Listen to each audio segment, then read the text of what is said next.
स्वागत है आपका। मैं हूं आपके साथ करिश्मा राय तंवर और आप देख रहे हैं हमारा खास कार्यक्रम। दरअसल बिहार में इस वक्त हंगामा बरपा हुआ है क्योंकि तमिलनाडु में बिहार के मजदूरों की मौत पर राजनीति गरमाई हुई है।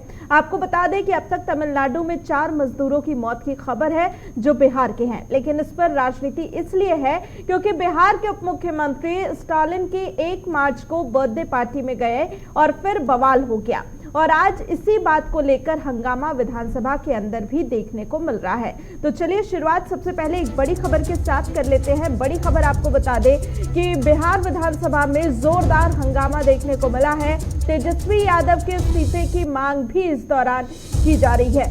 तो तमिलनाडु में मजदूरों की मौत के बाद तेजस्वी यादव के इस्तीफे की मांग बीजेपी की तरफ से की जा रही है और बीजेपी मामले को लेकर अब जोरदार प्रदर्शन करती हुई भी दिखाई दे रही है। तो बिहार विधानसभा में जबरदस्त हंगामा देखने को मिल रहा है। जिस तरीके से तमिलनाडु में 4 मजदूरों की मौत हुई है, इसे लेकर अब तेजस्वी यादव पर बीजेपी सरकार हमलावर हो गई है और लगातार उनके इस्तीफे की मांग कर रहे हैं। दरअसल 1 मार्च को तमिलनाडु के सीएम एमके स्टालिन के जन्मदिन में बिहार के उप मुख्यमंत्री तेजस्वी यादव पहुंचे हुए थे, लेकिन इस दौरान आपको बता दें कि वहां के 4 मजदूरों की मौत हो गई, जिसके बाद अब बीजेपी तेजस्वी यादव पर हमलावर हो गई है और उनके इस्तीफे की मांग लगातार की जा रही है। तो एक तरफ आपको बता दें कि एमके स्टालिन की तरफ से तमाम विपक्षी पार्टियों को एकजुट करने की कोशिश की जा रही है। इसे 2024 के चुनाव से पहले विपक्षी रणनीति के तौर पर भी देखा जा रहा है, जिसमें शामिल होने के लिए बिहार के उप मुख्यमंत्री तेजस्वी यादव भी पहुंचे हुए थे। और अब जिस तरीके से 4 मजदूरों की मौत हो गई है जो कि बिहार के मजदूर थे और मौत तमिलनाडु में हुई है, इसे लेकर अब बीजेपी बिहार सरकार पर हमलावर हो गई है और जमकर निशाना साध रही है। बिहार सरकार को लेकर बीजेपी का कहना है कि मजदूरों की मौत हो रही है, जबकि तेजस्वी यादव एमके स्टालिन के साथ बर्थडे केक काटने में बिजी हैं। तो ऐसे में अब बीजेपी की तरफ से विधानसभा में हंगामा किया जा रहा है और इस्तीफे की मांग की जा रही है। तो चलिए अब नजर डालते हैं कुछ अहम सवालों पर कि आखिर किस तरीके से ये मामला राजनीतिक तूल पकड़ता हुआ दिखाई दे रहा है। और सवाल नंबर 1 कि जाति धर्म के नाम पर आखिर राजनीति क्यों हो रही है। इसके साथ ही अगला सवाल ये भी है कि भारत माता की जय, तो क्या मिलेगी इससे विजय। जयकारे लगवाना है तो राजनीति चमकाना है। वही धर्म के नाम पर कौन कर रहा है हिंसक घटनाएं और कौन कर रहा है वोट बैंक की राजनीति।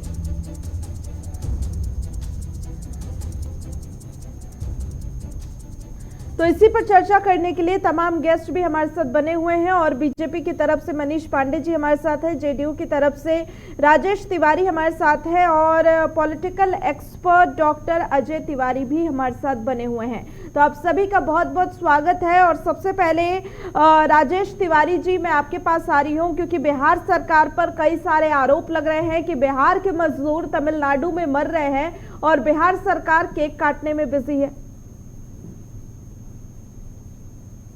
देखिए मैडम, ऐसा है कि बिहार सरकार तमिलनाडु सरकार है, हमारे मुखिया नीतीश कुमार जी ये सब लेकर के कर रहे हैं। दूसरी ये है कि ये जो अफवाह फैलाया गया है बिहार सरकार की ओर से, डीजीपी ने डायरेक्ट ये कर दिया है कि वहां के तमिलनाडु के डीजीपी से बात करके कि इस तरह का ये व्हाट्सएप जो गैंग है, जो व्हाट्सएप यूनिवर्सिटी के माध्यम से इसको फैलाया जा रहा है, अफवाह फैलाया जा रहा है और बिहार सरकार को बदनाम करने के लिए। ऐसा कहीं कोई इशू जो है सरकार के नजर में ऐसा नहीं आया।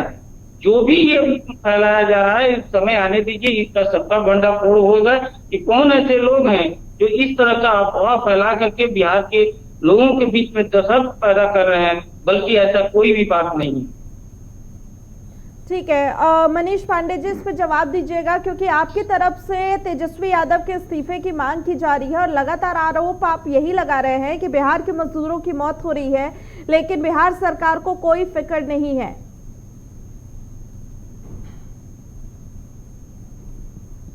तो बहुत दुर्भाग्य की बात है कि सत्तासीन पार्टी के प्रवक्ता इस तरह का बयान दे रहे हैं। भाई आज सत्ता में है, कल शायद नहीं रही है। लेकिन जो बिहारी होने का नैतिक फर्ज है वो तो निभाइए। मतलब सत्ता के लालच में आप इस प्रकार से अंधे क्यों हो रहे हैं राजेश? देखिए, मैं आपको बता दूं, एक सबूत मेरे पास इसके नहीं है, इसके हमारे पास कम से कम 50 सबूत हैं। मेरे पास है, मेरे खुद के पास है, इसलिए हैं राजेश जी कि बिहार के जिस जमुई जिले से मैं आता हूं, पहले बोल लीजिए, उसके बाद हम जवाब देंगे। मैं बता रहा हूं आपको, जिस जमुई जिले से मैं आता हूं, बिहार के जमुई जिले से, वहां आज सुबह भी एर्नाकुलम एक्सप्रेस से 50 से अधिक जो है मजदूर जो वहां से डर से भाग कर आए हैं, ठीक है ना, वो सभी आज बात हुई है उन सभी लोगों से, ठीक है, जो उन्होंने वहां पर अपने हालात बताए हैं, जिस प्रकार से उनका जो ब्यौरा दिया है कि किस प्रकार से उनको जो है वह वहां पर पीटा जा रहा है, मारा जा रहा है, उनको डराया और धमकाया जा रहा है। और ये देखिए, ये दैनिक भास्कर ने आज जो खबर छापी है, ठीक है, आप इसको अगर देखेंगे तो इसमें टोटल मजदूरों का नाम और पता के साथ वो उनके साथ क्या व्यवहार हुआ और किस प्रकार से एक नेहा जो जमुई जिले के धतौर गांव की रहने वाली है, जब वो फोन लाइन पर थी और उसके पति के साथ वो जो है वो बात कर रही थी, उसी बीच उस पर हमला हुआ और हमला होने के बाद जो है वह पूरी तरीके से मजदूरी से जुड़ा हुआ मामला था और वहां की पुलिस ने उसको प्रेम प्रसंग का मामला बता दिया। भाई, आप जब उसकी तहकीकात ही करना नहीं चाहेंगे, जब बिहार के डीजीपी कहेंगे कि नहीं ऐसा कोई मामला नहीं है और वहां का डीजीपी कह देगा कि वैसा कोई मामला नहीं और मान जाएंगे, तो यह इससे बड़ा दुर्भाग्य और क्या हो सकता है? आप जाइए तो उन पीड़ित परिवारों के घर में जाइए और जाके पूछिए। मैं चूंकि मेरे संपर्क है और मैं उस संपर्क मैं गया तो नहीं, लेकिन मेरे संपर्क है और मेरे पास उसका एविडेंस है, उस आधार पर मैं कहता हूं कि उन मजदूरों पर पिछले 3 महीने से उनके साथ इस प्रकार का लगातार उनको डराया जा रहा है, धमकाया जा रहा है, मारपीट की जा रही है और उनकी हत्या हो रही है। जी, तेजस्वी यादव के बयान को भी आपने सुना होगा और उन्होंने सीधे तौर पे कहा है कि बीजेपी इस समय 2 राज्यों के बीच नफरत फैलाने का काम कर रही है। बीजेपी की कोशिश है एक तरफ तो भारत माता की जय और दूसरी तरफ राज्यों में लगातार किस तरीके से नफरत फैला रही है, तो आखिर किस तरीके की ये देशभक्ति है? वो तो कह रहे हैं कि ये जो लड़ाई हो रही है, मजदूरों की मौत हो रही है, ये तमाम चीजें आपकी नफरत का ही असर है। मतलब वहां पर बीजेपी वालों ने जाके कहा है क्या तमिलनाडु के लोगों को कि भारतीय बिहारी मजदूरों को मारो पीटो? जो है ना, ये देखिए इनका पार्टी क्या मजदूर की बात है, बिहारियत के एक मिनट राजेश तिवारी जी रुकिए, ये आरोप मैंने नहीं लगाया है, ये आरोप तेजस्वी यादव की तरफ से लगाया गया है। मनीष पांडे जी, आपने तेजस्वी यादव का बयान सुना होगा, विधानसभा में उन्होंने ये बात कही है। तेजस्वी यादव ने तो जाके वहां पर केक काटा है, केक खाया है, लेकिन बिहारी मजदूरों की सुध नहीं ली है, क्योंकि तो वही उन्होंने जो आरोप लगाया वो सवाल मैं आपसे कर रही हूं, क्योंकि वो कह रहे हैं कि आप एक तरफ तो भारत माता की जय बोलने के लिए फोर्स करते हैं और दूसरी तरफ राज्य में नफरत फैलाते हैं, तो ये आपकी राजनीति हो गई है। तो उनको यह कहना चाहिए ना कि वहां पर तमिलनाडु के लोगों ने नहीं, तमिलनाडु में जो भाजपा के कार्यकर्ता हैं उन लोगों ने उनकी हत्या की है। वो स्वीकार तो करे पहले की घटना घटी है, वो तो स्वीकार ही नहीं कर रहे। उन्होंने स्वीकार कहा किया अभी तक कि इस प्रकार की घटना घटी है? ना तो वहां की पुलिस ने, ना तो तमिलनाडु की पुलिस ने स्वीकार किया है और ना ही बिहार की पुलिस ने स्वीकार किया। पहले स्वीकार तो करे कि वह घटना घटी है। क्यों झूठ बोल रहे हैं सदन के अंदर? एक तरफ करे नफरत फैला रहे हैं और दूसरी तरफ करे कोई घटना ही नहीं घटी। मैडम ऐसा है ना, ये देखिए मनीष पांडे जी जो बोल रहे हैं, ये इनके पूछ लीजिए, इनके चाहे तमिलनाडु के विधायक हो, अभी आप तेलंगाना के विधायक क्या बोले थे बिहारियों के कि आकर के यहाँ पर जो है तेलंगाना में जो आकर के यहाँ नफरत फैलाते हैं, बिहारी को वहाँ गंदा करते हैं। गुजरात के विधायक क्या बोलते हैं, महाराष्ट्र के क्या बोलते हैं? देखिए व्हाट्सएप इन लोग के जो विधायक बिहार विधानसभा में ये लोग जो हमला किया, क्योंकि बिहारियों से सबसे ज्यादा अगर नफरत है किसी को तो भाजपा के हैं, क्योंकि ये लोग कभी भी समाज को बांटने को, राज्यों को बांटने को, नफरत की राजनीति इन लोग टिकट चौकी का राजनीति और नफरत का राजनीति फैला करके ये लोग बोल रहे हैं। इस बिहारियों के लिए कोरोना काल में हमारे मुख्यमंत्री और बिहार के मुख्यमंत्री ने किस तरह से बिहारियों की सेवा किया है, किस तरह से पूरे देश भर में मजदूर फैलाव के लिए, और ये लोग क्या कर रहे हैं? ठीक है, ये अजय तिवारी जी से सबसे बड़ी विश्वास नहीं है इनको। किस पर होगा? इनको अपने पर विश्वास होगा। राजेश जी, एक मिनट रुकिए, आप दोनों एक मिनट रुकिए। अजय तिवारी जी, मैं आपके पास आऊंगी, क्योंकि देखिए सभी पार्टियां एक दूसरे पर आरोप प्रत्यारोप करने में लगी हुई हैं और एक दूसरे को दोषी बताती है। लेकिन सवाल ये उठता है कि अगर कोई भी पार्टी धर्म की राजनीति करती नहीं है तो आखिर राजनीति में धर्म का मुद्दा आता कहां से है? और क्या भारत माता की जय करके 2024 में जीत मिलेगी? देखिए, ऐसा है, मुद्दे से भटकिए मत। अगर डिबेट हो रहा है तो मनीष जी, आपसे सवाल नहीं पूछा है, अजय तिवारी जी से सवाल पूछा है, जवाब देने दीजिए। डिबेट करती है मुद्दा पर, उसको तो सिर्फ धर्म का ही डिबेट करना है। बिहारियों को चुप कराइए तो कुछ बोलो। डिबेट करती है। राजेश जी, एक मिनट रुक जाइए, मैंने सवाल अजय जी से पूछा है, जब आपकी बारी आएगी तब आप दोनों जवाब दीजिएगा। करिश्मा जी, सबसे पहले तो मैं भारत देश की प्रत्येक जनता से पूछना चाहता हूं और कहना चाहता हूं आपके चैनल के माध्यम से, क्या बिहारी होना गुनाह है? क्या पंजाबी होना गुनाह है? क्या हिंदू होना गुनाह है या मुस्लिम होना गुनाह है? किसी को ये शुद्ध नहीं है कि जो व्यक्ति मरा है उसको भारतीय जनता पार्टी अगर सेंट्रल में प्रधानमंत्री है तो 2 लाख रुपए डोनेशन दे दे अभी उसके परिवार को, या सपा और जदयू और मुख्यमंत्री हैं तो क्यों नहीं 2 लाख रुपए दे देते हैं उसके परिवार को? केवल डिबेट में बैठकर एक दूसरे पर आरोप लगाना।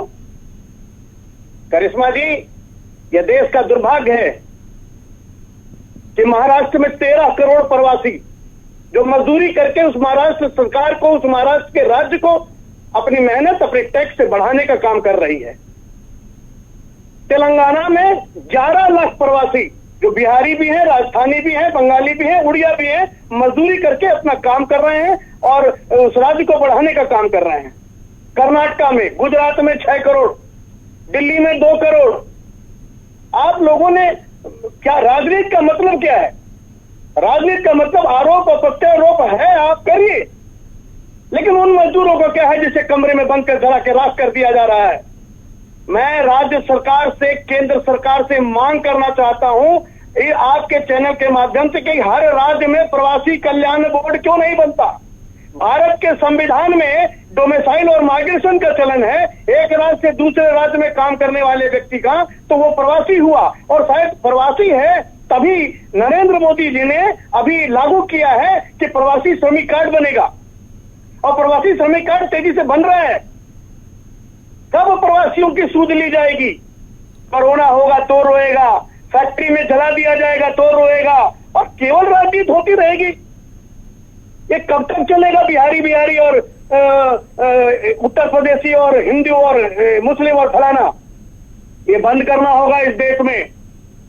एक राज्य सरकार की इतनी हिम्मत हो रही है कि वह व्यक्ति जो है फैक्ट्री में जला देने वाले व्यक्ति का साथ दे रहा है और खुलेआम बोल रहा है कि यहां से भाग जाओ, हिंदी भाषी भाग जाओ। अरे क्या हुआ राज ठाकरे का? राज ठाकरे का हश्र क्या हुआ? राज ठाकरे ने देखा ना कि पतन हो गया, उत्तर प्रदेश प्रवासियों को, बिहारियों को भगाने वाले का पतन हो गया। बात बिहारी और किसी उत्तर प्रदेश की व्यक्ति नहीं है, बात मानवता की है। मानव व्यक्ति चाहे कहीं का हो, वो भारतवासी है। हम सबसे कहना चाहते हैं, जात पात का भेदभाव इनकार है, प्रांतवाद का भेदभाव बेकार है। हम सब भारतवासी हैं, हमें भारत से प्यार है। क्या हमारी बेटी बैंगलोर में नहीं पढ़ सकती? क्या हमारा बेटा महाराष्ट्र में नहीं रह सकता? क्या तेलंगाना में रहने वाला बिहार का व्यक्ति वहां जाके नहीं रह सकता?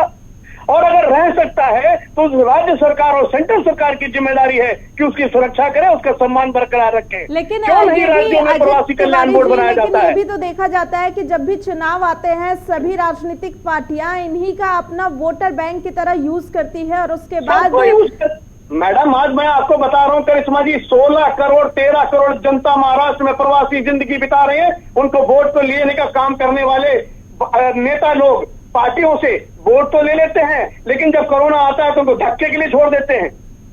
आज तमिलनाडु में जो काम हो रहा, हमारे आरपी सिंह जी द्वारा हमारे सूचना मिली मुझे कि वहां पर लोगों को कमरे में बंद करके जला दिया गया?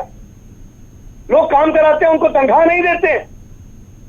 अरे कब तक भारत देश का व्यक्ति, अगर अपनी बिहार में नहीं, भारत देश के किसी भी राज्य में संपूर्ण व्यवस्था नहीं होती है। जब संपूर्ण व्यवस्था नहीं होती है तो बिहार का व्यक्ति कहीं जाता है, उत्तर प्रदेश का व्यक्ति कहीं जाता है, तो क्या तमिलनाडु के लोग दिल्ली में नहीं रहते?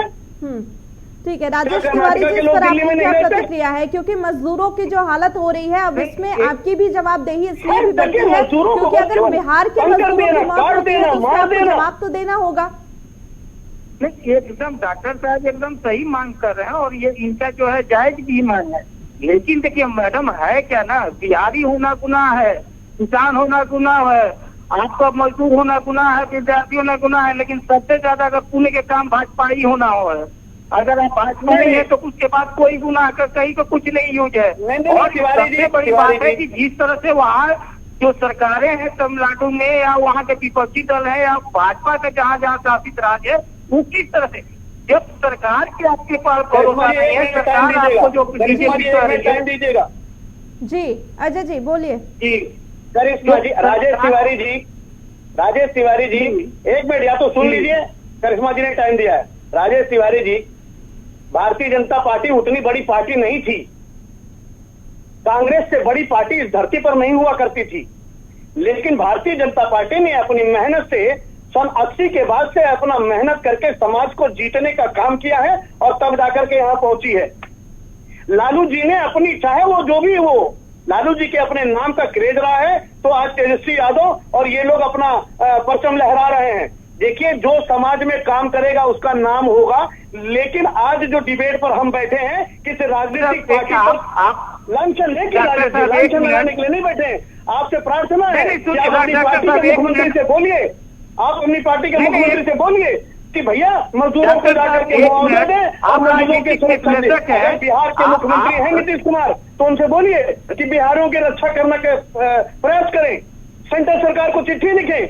और नरेंद्र मोदी जी से मैं राजेश तिवारी जी जवाब दीजिए, फिर मनीष जी के पास आप राजनीतिक विश्लेषक हैं, आप भाजपा के प्रवक्ता के रूप में सुरक्षा के लिए और वो कितना 1980 के बाद राजेश तिवारी जी जब तक वो सवाल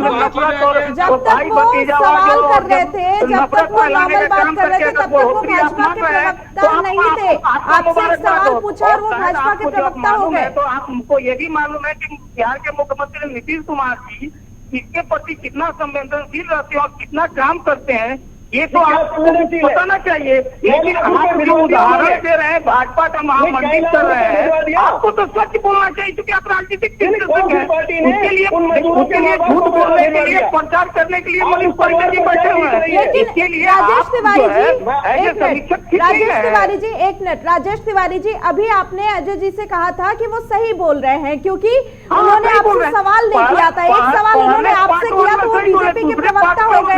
दूसरा मैटर, तो आपसे सवाल करना क्या बीजेपी के प्रवक्ता होने की बात हो गई? आपसे सवाल तो करेंगे। और कुछ वक्त तक जब आप बीजेपी के साथ सरकार चला रहे थे तब तक तो आपको बीजेपी में सारी खूबियां नजर आ रही थी। लेकिन अगर ये कहना है कि 1980 के बाद बीजेपी अपने मेहनत जिस मेहनत पर की है, ये देखे कितना दंगा हुआ, कितना अपराध हुआ, क्या क्या हुआ, जब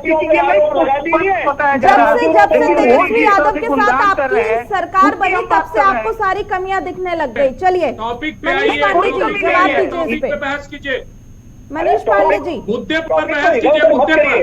ठीक है मनीष पांडे जी। सबसे बड़ी बात होता है कि देखिए भाजपा के लोग खुद गुमराह हो जाते हैं, उनके मुद्दे पर रहते हैं, लेकिन मुद्दे के पूर्ण नहीं करेंगे, लेकिन मुद्दा वाला काम नहीं करते हैं। ठीक है राजेश जी आप रुकिए, मनीष पांडे जी आप जवाब दीजिए। मजदूरों के परिवार को धन भिजवाइए और प्रवासी कल्याण बोर्ड भारत के हर राज्य में बनवाइए। ठीक है अजय जी एक मिनट रुकिए, मनीष पांडे जी को जवाब देने दीजिए। मनीष पांडे जी आप जवाब दीजिए। किस तरह से माननीय मुख्यमंत्री जी ने प्रवासी मजदूरों के खाते में अकाउंट में पैसा चलवाया, ये आपको मालूम है? रोड पे मजदूर का क्या मतलब है? क्या मतलब? अजय जी एक मिनट, राजेश तिवारी जी आपसे सवाल पूछ लिया है, आपने जवाब नहीं दिया। मनीष पांडे जी को जवाब दीजिए। बिहारी मजदूरों को मनीष पांडे जी, केंद्र सरकार वो भी नहीं दी है सरकार। मनीष पांडे जवाब दीजिए। सुन लीजिए, देखिए ऐसा है सबसे पहले तो डिबेट शुरू हुआ, इन्होंने इनकार कर दिया कि इस प्रकार की कोई घटना ही नहीं घटी है। पहले यह बताएं, आप ही पूछ लीजिए कि इस प्रकार की घटनाएं घटी है या कि नहीं। जेडीयू के प्रवक्ता यह स्वीकार कर रहे हैं कि नहीं कि घटना घटी है या नहीं घटी है। मैं चुप हूं, जरा ले लीजिए उनका जवाब दीजिए राजेश तिवारी जी।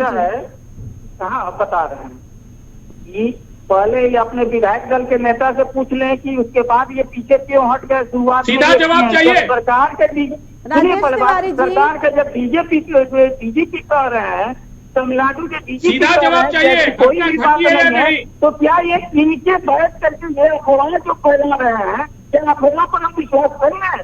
सरकार अपने स्तर पे ये जांच कर रही है और उसके बाद जो भी परिणाम आ रहा है कह रही है कि नहीं है, और ये कर रहे हैं। हाँ, इनके प्रवक्ता जगह जगह और इनके विधायक अदर स्टेट में जिस तरह से अफवाह फैलाते हैं, मुझे मत सिखाइए मुझे क्या करना है। आप ये बताइए, आप मानते हैं कि नहीं तमिलनाडु में बिहारी लोगों के साथ उनकी हत्या हुई, उनके साथ मारपीट हुई? आप मानते हैं कि नहीं? पहले हाँ या ना में जवाब दीजिए। आप बीजेपी पर विश्वास करते हैं कि नहीं, ये पहले बता दीजिए। बिहार के डीजीपी पर विश्वास करते हैं कि नहीं? तमिलनाडु के डीजीपी पर विश्वास, आप सिर्फ अपना राज्य के जो डीजीपी है उसी पर विश्वास करते हैं। मुद्दे पर आज का मुद्दा है कि तमिलनाडु में जो बिहारी आप मुझे बोलिए, घटना घटी है क्योंकि सरकार ने इनकार किया है। बिहार की पुलिस ने इस घटना से सीधा इनकार किया है। एक एक करके अपनी बात रखिए। मनीष जी, आप पहले अपनी बात पूरी कीजिए, तब बाकी हम जवाब देंगे। मेरी कोई बात नहीं है, प्रदेश से लोग रहते हैं। मेरी कोई बात नहीं है। बता दे घटना घटी है या नहीं। आप बताते रहे कि लोगों में चर्चा है, प्रशासन पर वो बोले सही है, अगर वो कर्नाटक में आपका सरकार है वो बोले तो सही है, लेकिन जहाँ केंद्र के बोले, लेकिन बिहार के डीजीपी के पर विश्वास आपको नहीं है, तमिलनाडु के डीजीपी पर आप बोल दीजिए ना घटना नहीं घटी है, आप बोलिए ना। हम तो बोल रहे हैं भाई, आप बोलिए घटना नहीं घटी है। उन्होंने बोल दिया कि घटना हुई है, उसकी जांच हो रही है। अब आप अपनी बात पूरी कीजिए। समाज की बिहारियों में भयभीत करना चाह रहे हैं, और क्या बात पांडे जी, आप अपनी बात पूरी कीजिए। उनको चुप कराइए, वो आप पर आरोप लगा रहे हैं कि आप भी कहीं ना कहीं धर्म की राजनीति करते हैं। अरे हम बहुत बुरे हैं करिश्मा जी, खुश हर राज्य में हम बहुत बुरे हैं। में कई आप ये बताइए कि आप गए थे वहाँ केक काटने के लिए, उत्तर प्रदेश, आप तमिलनाडु गए थे केक काटने, बिहारी मजदूरों पर हमले हो रहे थे, सबकी बात आप है। कौन क्यों थे, शांत क्यों थे? राज्य के मजदूरों की बात है। कल इन लोगों ने कहा कि कोई घटना नहीं घटी है, भ्रम फैलाया जा रहा है, झूठे वीडियो चलाए जा रहे हैं, झूठी बात है। हम बहुत बुरे हैं, भाजपा बहुत बुरी है, जनता तय करेगी। जेडीयू हमको सर्टिफिकेट देगा। पांडे जी को बिहार सरकार ने तमिलनाडु पर विश्वास नहीं था, केंद्र में इनका सरकार है, गृह मंत्री इनका है, प्रधानमंत्री इनका है, जांच करवा करके पर्दाफाश करें। आप जी ऐसा है राजेश जी, चुल्लू भर पानी में डूबिए। देश के जो है जिस पाकिस्तानी रक्षा मंत्री वहाँ से फोन करते हैं, रक्षा मंत्री जब दिल्ली से फोन करते हैं, शहीद के पिता को आपकी पुलिस बेरहमी से बेइज्जत करके ले जाती है पकड़ के। आप गृह मंत्रालय से क्यों नहीं रिपोर्ट ले रहे हैं? अरे सुनिए, अब बोल लिए, अब सुन लीजिए। अरे भाई बोल लिए, अब सुन तो लीजिए ना, बोल लिए ना, अब सुन लीजिए, सुन लीजिए। हाँ सुनिए, रक्षा मंत्री दिल्ली से मुख्यमंत्री को फोन करते हैं, शहीद के पिता को आप लोग जिस तरीके से बेइज्जत करके थाने में ले जाकर बंद करते हैं, जब रक्षा मंत्री फोन करते हैं तब आप लोग उसकी सुधार कीजिए। आप लोग क्या भाजपा को काम करने का तरीका सिखाएंगे? पहले अपने गिरेबान में झांक कर देखिए। कल तो आपने विधानसभा में कहा कि झूठी बात है, कोई घटना नहीं घटी है, बिल्कुल भारतीय जनता पार्टी भ्रम फैला रही है। वहां के डीजीपी के बाद आप लोगों ने समर्थन किया। हमारे मुख्यमंत्री जी ने विधानसभा में कहा आपके प्रतिपक्ष नेता जो कि आपके सुबह रक्षा मंत्री का फोन आया था, आप लोग कह रहे हैं अरे जो सही है लेकिन राजेश जी, ये बात तो सच है ना कि विधानसभा में तेजस्वी यादव ने सीधे तौर पे कहा कि वहाँ पर किसी भी मजदूर की मौत नहीं हुई। ये मत दिखाइए, आप सरकार पर विश्वास नहीं कर रहे हैं, गृह मंत्री पर विश्वास नहीं कर रहे हैं, राजेश जी पेपर दिखा रहे हैं, पेपर में आपके बयान छपे हुए हैं। आप पहले बात सुन लीजिए फिर जवाब दीजिए। घटना सही है राजेश जी, क्या घटना सही है कि कौन हमारा सरकार कह रही है कि सही है? राजेश जी, आपने सुना क्या पूछा उन्होंने? सीधा सवाल इतना है कि ये बात तो सच है कि विधानसभा में जब तेजस्वी यादव से पूछा गया तो उन्होंने कहा कि वहां पर मौत नहीं हुई है, ये तो बीजेपी अफवाह फैला रही है, मीडिया अफवाह फैला रही है। उन्होंने तो सीधे सीधे इनकार कर दिया।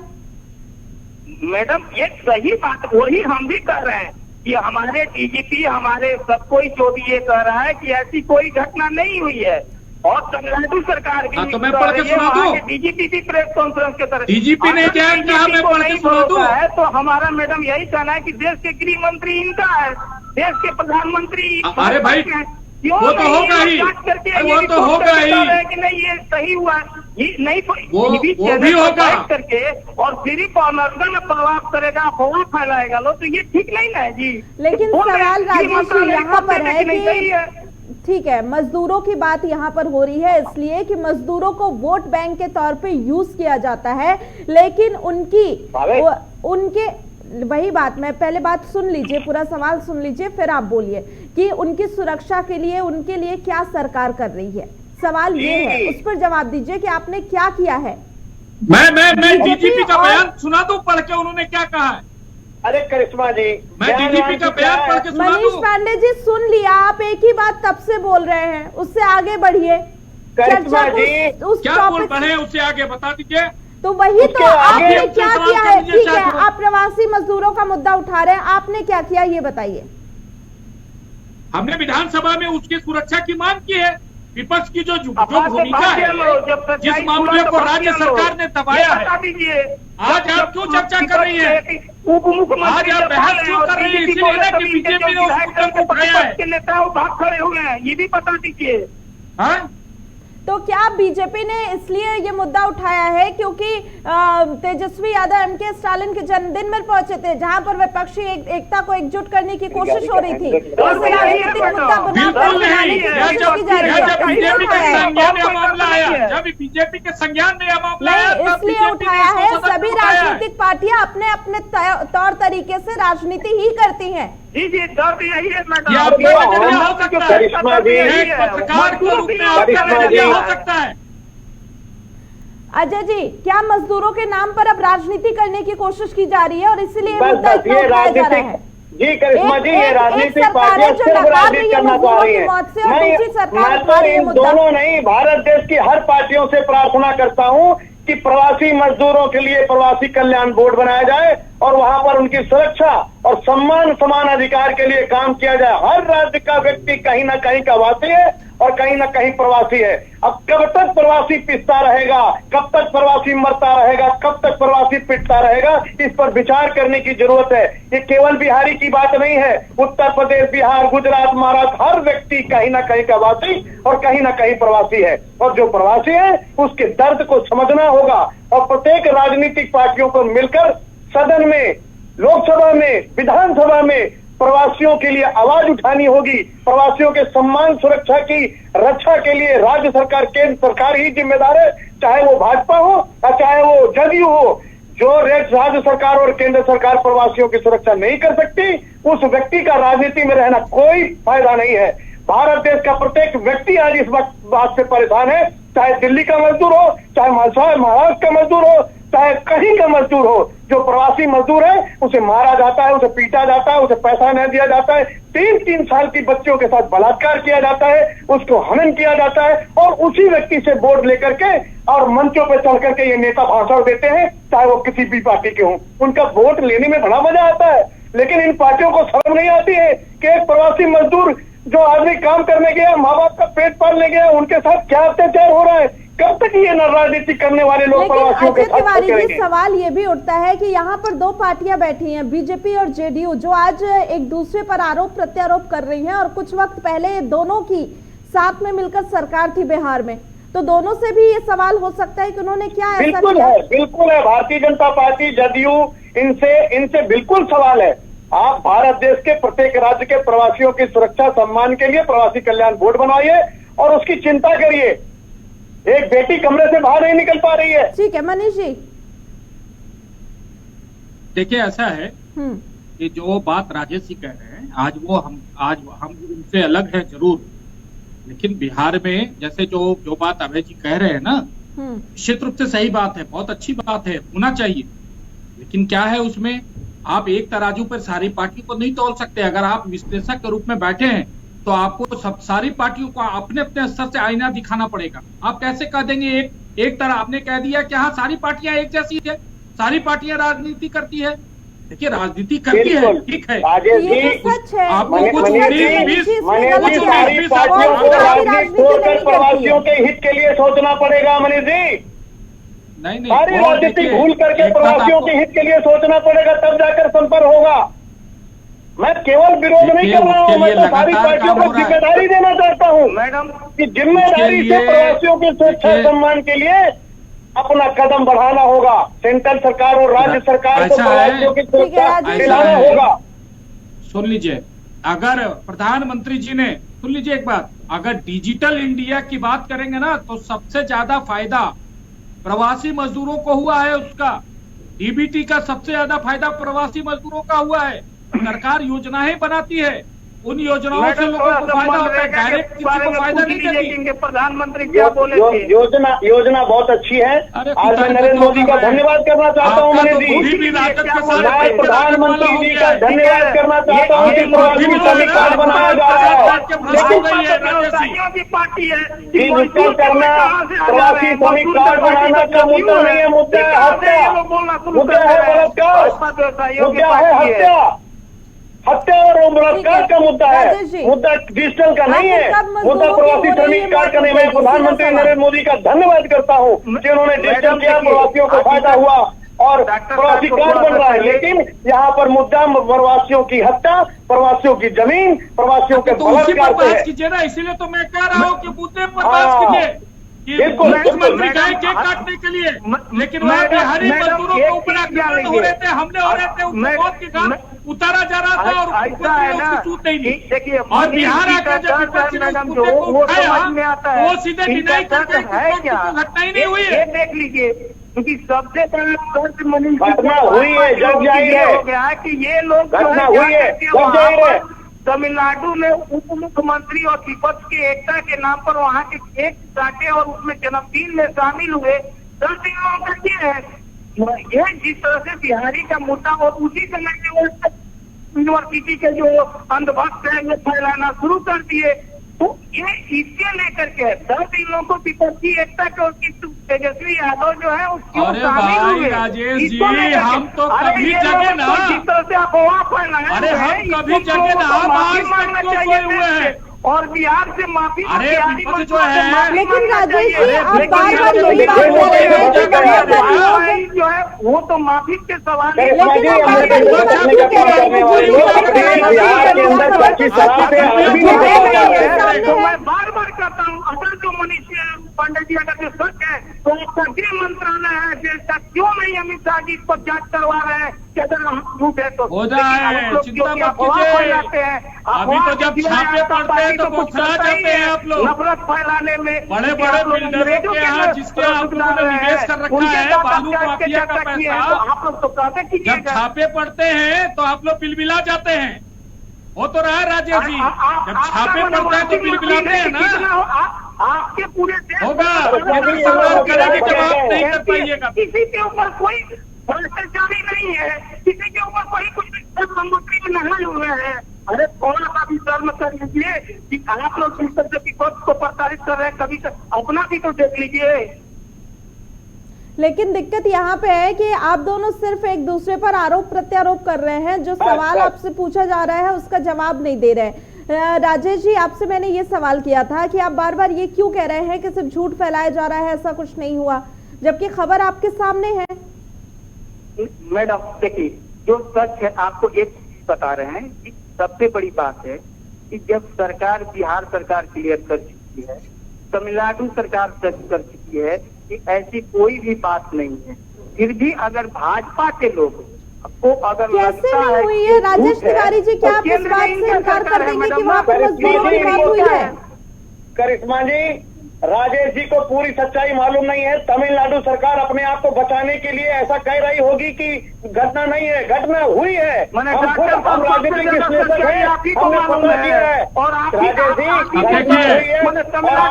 जी, बुद्धि कितनी भ्रष्ट हो गई है, जदयू की बुद्धि कितनी भ्रष्ट हो गई है। भाजपा के लोग छोड़ करके भाजपा के कोई भी मंत्री बोला है जी, केंद्र के कोई मंत्री बोला फिर है, आप भाजपा पे चले गए।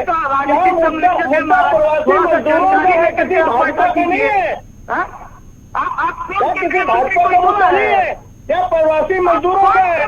तमिलनाडु सरकार अपनी इज्जत बचाने के लिए ऐसा बोल रही है कि कोई काम नहीं हुआ है, लेकिन 17 आदमियों को जला के रोक कर दिया गया है।